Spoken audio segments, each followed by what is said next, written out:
Ladies and gentlemen, please welcome to the stage Mr. Travis Willingham. Let's go!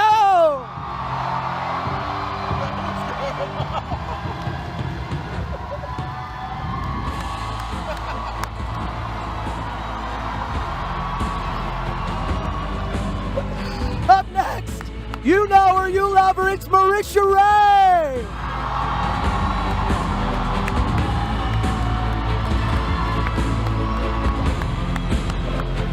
Oh, let's bring it up to the stage, Taliesin Jaffe, let's go!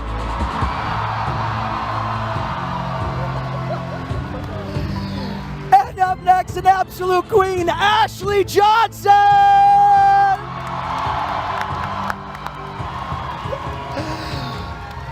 Do you want a tragic backstory? So do I. It's Liam O'Brien!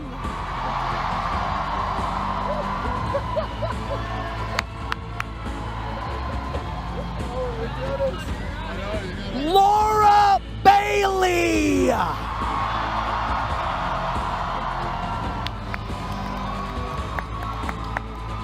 Everyone tint your fingers and give it up for Matthew Mercer!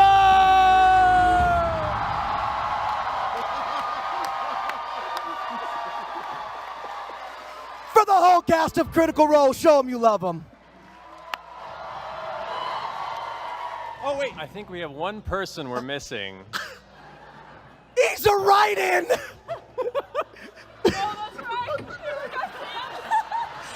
It was so epic, I knew I would mess it up. It's not your fault.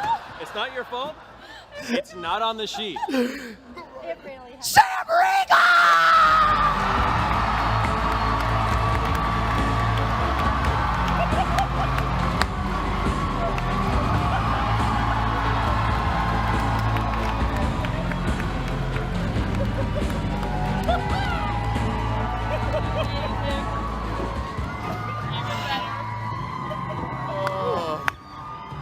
Just like we planned it. Oh, will we ever find out the fates of Vax, Beau, and Caleb? Just a little taste. Well, Campaign 3's story is still being discovered as it unfolds. I think there are opportunities to definitely figure out the fate of Vax as we progress. As far as Beau and Caleb goes, we have a live show coming up in the UK in October that may be revolving around the Mighty Nine and their reaction to the solstice. So, but yeah, I'm looking forward to. Look, I'm very rarely does a GM have a position where they have multiple campaigns in the same world over time, to where you get to kind of cross over threads between campaigns. It's something I've dreamt of since high school. Now that I have the opportunity to do so, you're damn right I'm going to do it. It's the OG convention question. What has been your favorite moment of Campaign 3 so far? Ooh. Who's gonna go first? I'll jump in here. Do it. Thanks, friend. Just because the top of my head, not to spoil those who aren't caught up, so I'm going to be a little dodgy with the details, but we had a guest recently who I adore who they are, and they played a very subtle narrative that led to an unexpected turn of events that surprised everybody at the table, I think including themselves to a certain degree. And got the blueberry fruit leather. Mordor, you dropped something. And she produces his shot. Put the shot. Oh, the slingshot. And as he reaches to go get it, twists his arm and put it behind you. Okay. Oh shit. Do you resist? No. I feel like you're not telling us everything. What more do you want from me? I don't know. I don't think you have a brother. That little piece of crystal, I left it on the ground when I stood up. I want to fire a vitriolic sphere at it right now. Where there once was a golden, impish, sweet little boy, I'm going to drop that shit. What the fuck? Oh my god. Still same guy, same guy, but the gold, there's flakes, there's cracks, there's gray underneath, and it's weathered. The eyes that were full of innocence are full of a sadness and a pain as you all begin to go for whatever reaction you have, this small orb of green, condensed, vibrating magical energy fires towards the center crystal and splashes out a massive blast of arcane acidic liquid that splatters towards all of you. I need all of you to make a dexterity saving throw. Okay, and I yell, I saw you. You killed my friends at Marquette. You were there. I'm jumping full speed. I need everyone to roll initiative now. What? Are you? Oh my god! And led to one of the most dark and emotionally tense moments of this campaign so far that I think irrevocably left a scar on some of the players in an interesting way that I'm excited to explore how that unravels. So wait, are we avoiding spoilers from the latest episode? Oh, I'm trying to a little bit at least. Because, geez, I think y'all know what I'm going to say here. It is weird, Lana.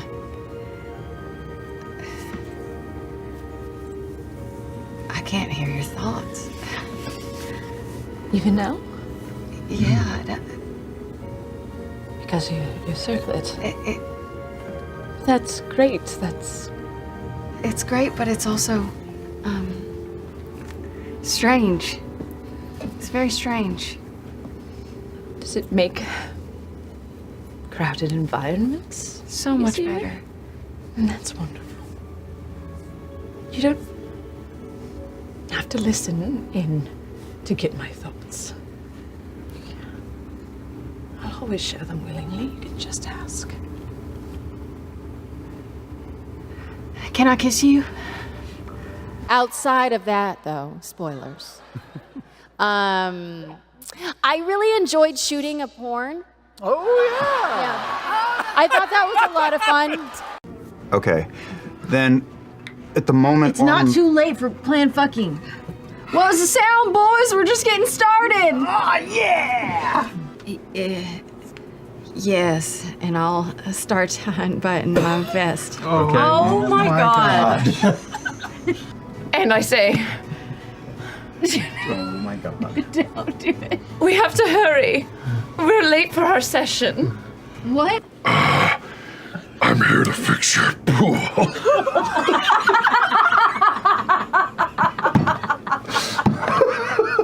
Oh, that's right. Yeah. Yeah.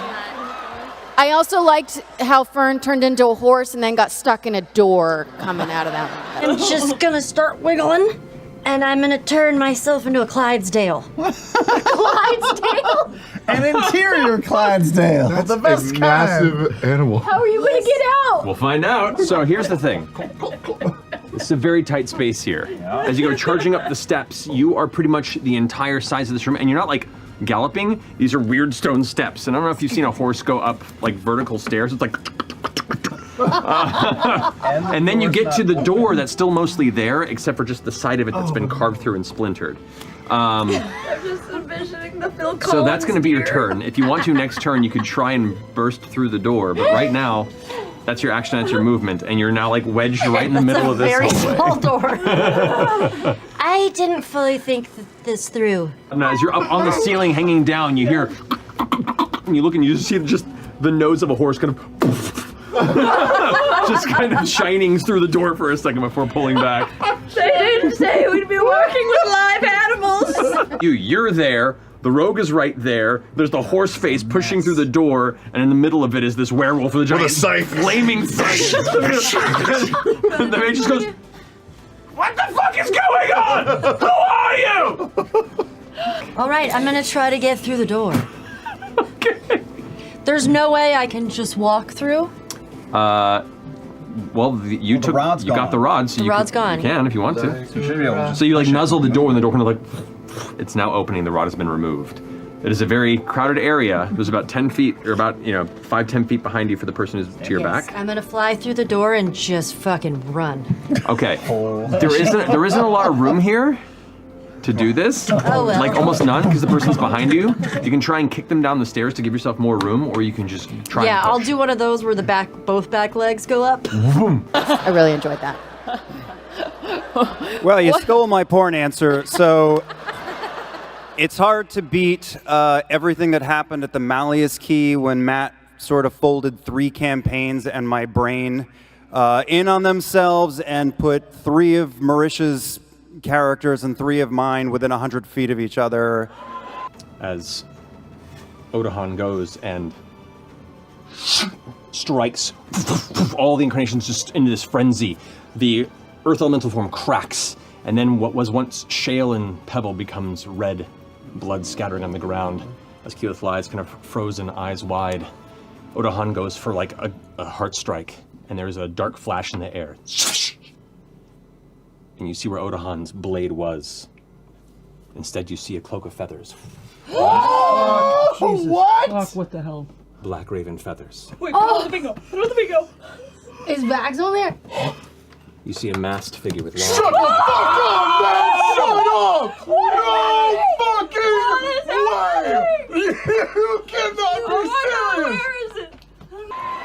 I stopped being able to function. It was an impressive long game. Really impressive. It's a little darker, but when Laudna died, that was fun. Top of the round is Odahan. I'm just going to go ahead and take 1 strike against you. That's going to be 15? Yeah. 15 hits. That is 10 points of slashing damage. I will half that to 5. Okay. Okay, so you take 5, and you have 5 temporary hit points. Second strike. That's going to be a 26. No, it was a valid effort. You take Keeps me from having to. 14 points of slashing damage. Okay, I'm down again. You watch as she strikes once, the second time, and Laudna falls back. While Laudna's still falling in the air. Third strike. Well, this is not a crit, so you take 2 failed death saves. As she's falling back in the air from that second strike, she immediately takes the second blade and jams it up through her back, which pierces out of the sternum. And while holding her still aloft, kind of a reverse Sephiroth situation, Laudna held in the air, just looks over at you. It's your turn. Laudna, you are next in the initiative order when we last left off. What do you mean? You can't bring up this shit now. We're not ready. Wait, what? Yeah, this is it, you guys. Oh my god, she really was. What? She's next in the initiative order. Yep. Wait, Would you roll a death saving throw? My heart is pounding. Does anybody else hear like a high-pitched ringing? Yes. Okay, cool.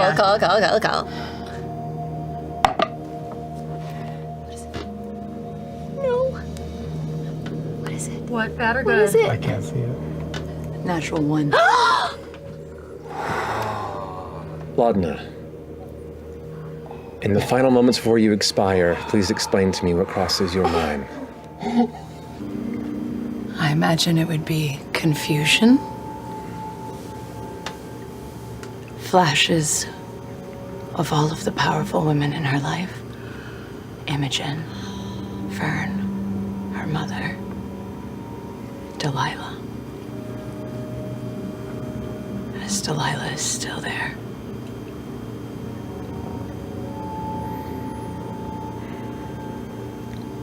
But still powerful. As the darkness begins to creep in and carry you to whatever threshold lays beyond, an oddly familiar threshold. This is a line you've walked for many years. And as the dark curtain begins to fold in, you feel her arms wrap around you. As Delilah embraces you from behind and whispers in your ear, "Worry not, child. Death is but a waiting game."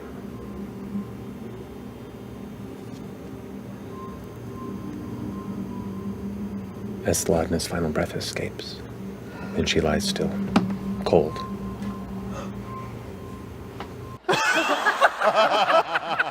I'll take it.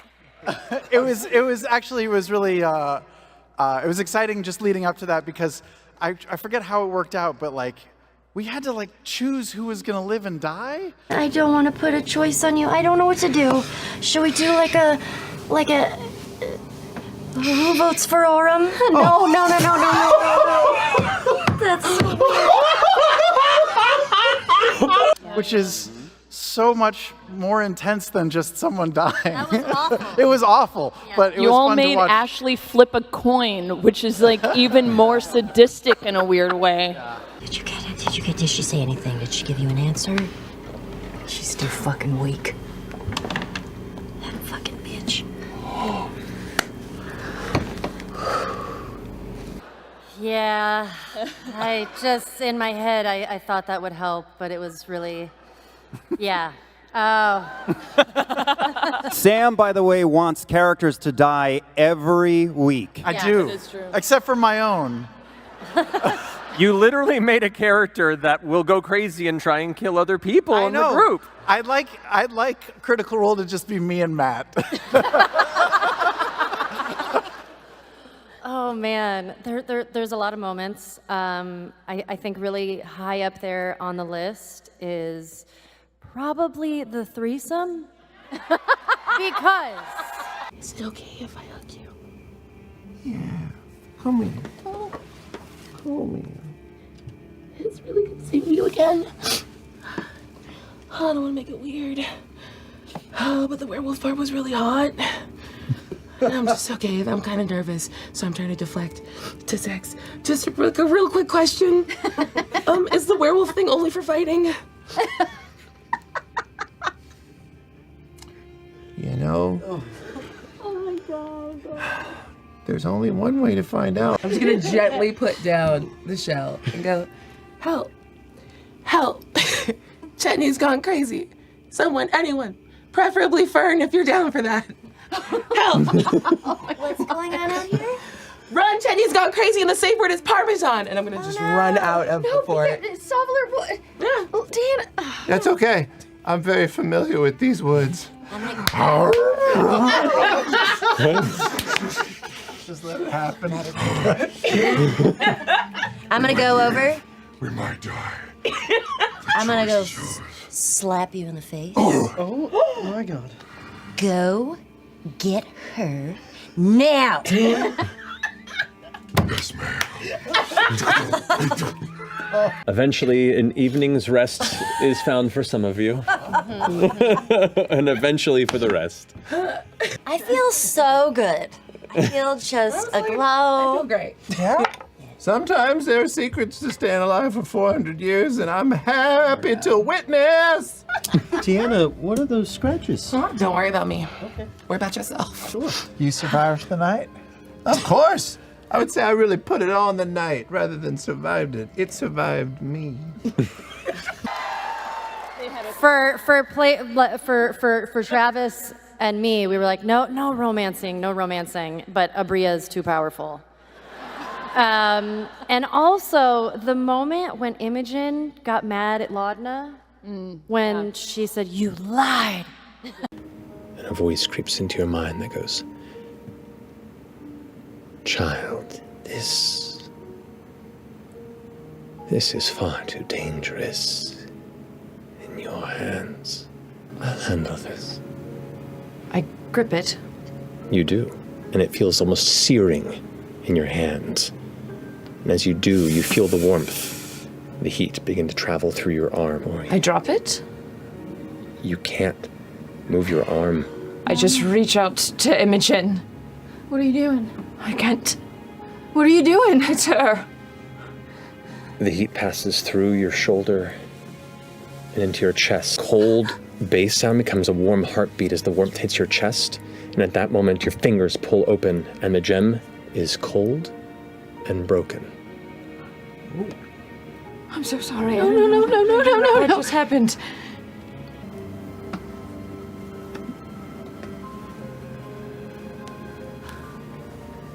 You lied. I just remember that rocked me. Yeah. I mean, Matt kind of hit mine with like when the group was separated. It was dark and a lot of character growth. You see from where you're standing, like you get kind of the highest dune you can in the space, and you can see in one direction there is just like this endless snow-covered desert. It looks like air itself is cold.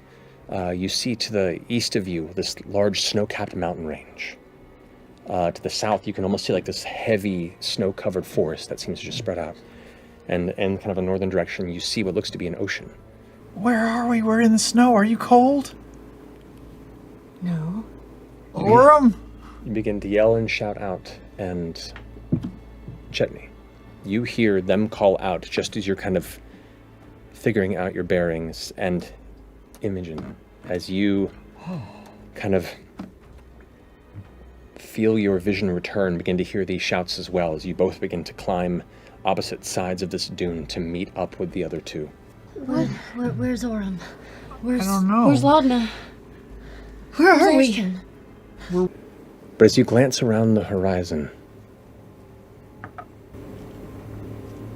you know where you are. You're in the middle of the Crystal Sands tundra. You see the Flakhet Mountains, where your hometown of Uthadern resides. And frightening, and I felt foolish for not figuring things out. So I'll go light. I liked the romp of robbing that cheesy museum. So, last we left off, Bell's Hells had made their way to the Heartmoor Hamlet on the northern edge of the Odiran Wilds, both to meet up with an individual who was present for the assassination of the Loomis twins and gain some information about that thread that has been tugging since the beginning of you meeting each other. And to check into a particular gig that was given to you, Ashton. Yep. To meet up with an individual, a Mr. Ivan Hytroga, who is the owner, purveyor, and the excitable figure behind the Twilight Mirror Museum here in the Heartmoor Hamlet, who, after a botched break-in at Hexham's Manor, decided to show off how stringently strong and effective his museum's defenses have been constructed and upped since. And you were all sent by Hexham as part of a wager to break in and steal a particular item within this museum before sunrise. Upon meeting Mr. Hytroga himself, he gave you a few ground rules. You have until sunrise, starting at midnight, so roughly 5.5 or so hours to find within the museum, which resides somewhere in his ridiculous manor, a particular object, specifically the Windfolly, which is an earring. You also are not the only ones doing this. There is a secondary team that is sponsored by Mistress Isha Sabanis that is going to be competitively searching for this at the same time. The winner, which can procure this object and return it to the hands of Mr. Hytroga before the sunrise, wins. And should nobody do it, he wins his wager, and you all go home dejected. For those of you who survive. To be fair, he did say that he put a lot of traps and said they're not intentionally fatal, so I'm sure you'll be fine. But as you gather yourselves, gathered your materials, did some shopping, found out some interesting history and some connections between the ruddy moon Ruidus and the sky, you all gathered outside of the museum. And at the strike of midnight, Mr. Hytroga said, "Go!" In the middle of nowhere. I've always wanted to rob a cheesy museum. That sound I haven't and I won't, but who doesn't want to? You haven't? Not here. Not since 5th century. Yep. Yeah, Ashley kind of also samesies with the Imogen Laudna tension, because kind of like Sam, I love tension, and I love it when characters fight, because I think that's juicy. But also I will never forget Laudna telling Orem her origin story in the jungle.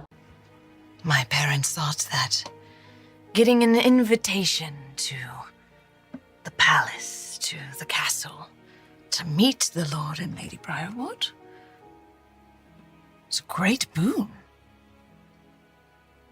We were promised a wonderful feast and an amazing party, and we were told we were going to be serving a greater purpose for Whitestone. You heard the terrible tale of what happened. What the fuck is it? I remember being tossed clothes to wear, told to change, be served a wonderful dinner, which we were. It was actually quite fantastic. It was like a filet, a little surf and turf, had some lobsters. And then that was it. They dragged me away, separated me from my parents, was brutally beaten, and then it's a little fuzzy after that, but next thing I remember was waking up being hung from a tree. And also because like the set, it was all jungly and rainy, and that one just like stuck in my head. Moment. Yeah, and I think I traumatized you, which was great. I love that we have 2, if not more, characters that if you push them hard enough, they will kill the entire party. So I loved smacking FCG and almost having him go homicidal on the whole group. Is he still out? I saw Joe do this once, and I'll just walk over and I'll pull out the wooden mallet. Oh, bong! All of a sudden. I guess I'll just buzzsaw him. And almost an immediate reaction to the impact of the mallet with a soft clung, you watch the limp body of fresh cut grass just snap into one fast killing motion as the buzzsaw ramps up and lunges for Chetney. Why don't you shut up? Why don't you shut your fucking mouth? Everyone roll initiative. That was only topped by Imogen turning into a nuclear bomb. Make a wisdom saving throw for me. Natural 1. God! As it burns up from within, you feel like a tidal surge pulling you under, like the dark abyss of the ocean swallowing you up. But it's nothing but red, warm, crackling fury. And as it does, the entire landscape around you just turns red. The dust storm, the wind, freezes. The sand just kind of frozen in the air. Those of you who are still here notice as the coloration of this entire region of the city turns a deep, deep red. Odahan looks back at you. Yes. Yes. This is it. The rest of you looking at Imogen. Her hair fully extended and levitating. Her skin a deep crimson hue.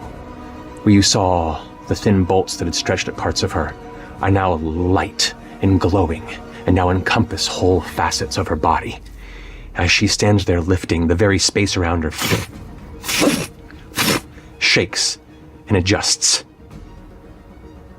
And as you scream one more time uncontrollably, all that pain, all that fury, all that vengeance within, as you unleash it, you watch as all the buildings tear away, the bricks crackling around like a whirlwind. The rest of you are pulled throughout, and with one final scream, white. So I now have like this private desire to, I don't know, irritate Imogen until she kills all of us. I won't rule it out. What about you, Robbie? What was your favorite moment? Leaving, for sure. The toxic workplace. That was sad. We cried. But I also, cried when you left the yes, table. but that was sad. Yeah. And your little toy ship moment. If you were to look where the carriage went away as it pulled away, left floating there, where the carriage just went away, with levitate on it, is just a little toy boat. And a little kid from the street runs along and snatches it off and runs down the street. Robbie, thank you so much for joining us. What's up, man? So much fun! The carriage explodes.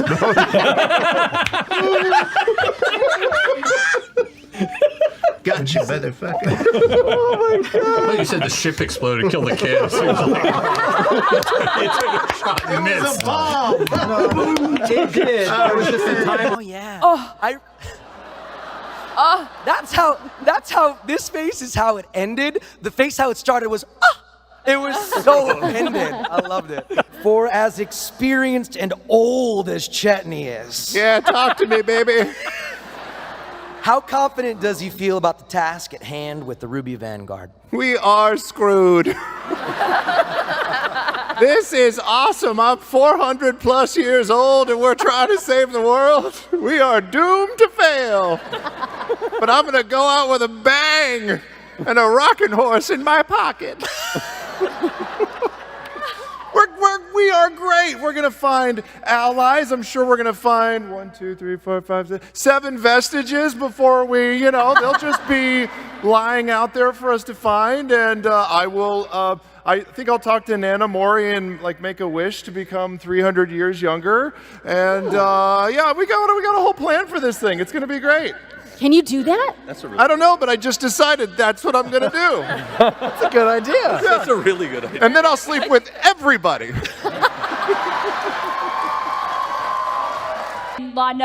You decided Laudna was going to be a body on the Sun Tree. Yeah. Yeah, that was fun. It kind of went in steps where it was like, I think I want to play a dead girl. Ooh, what if she was in Whitestone when everything went down?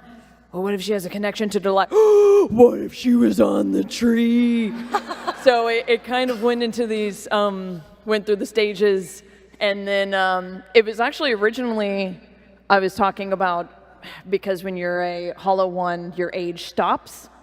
So for a little bit, I was like, what if I'm the Pike dummy, who was canonically a little girl, and she's a 50-year-old woman in a little girl's body.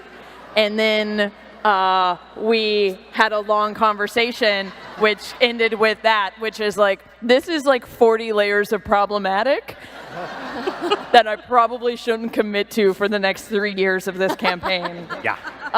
So I pivoted to the Vex dummy instead, which was equally as juicy, and I'll never forget when Laura put those pieces together in game, because that was epic. So every week we go through a roller coaster of emotions, and then we hear the heartbreaking words, "Matt, back to you."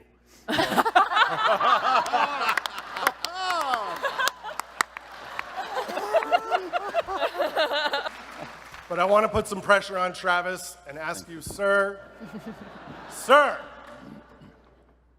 are we ever going to get a hint or anything about who Ford's parents are? Well, there's that animated series.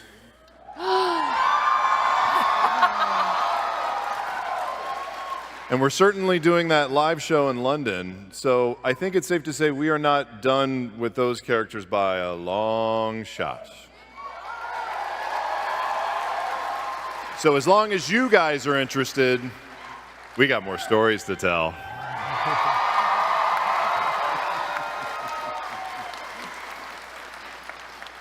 But it's Chetney. The answer is Chetney. Chetney, yeah.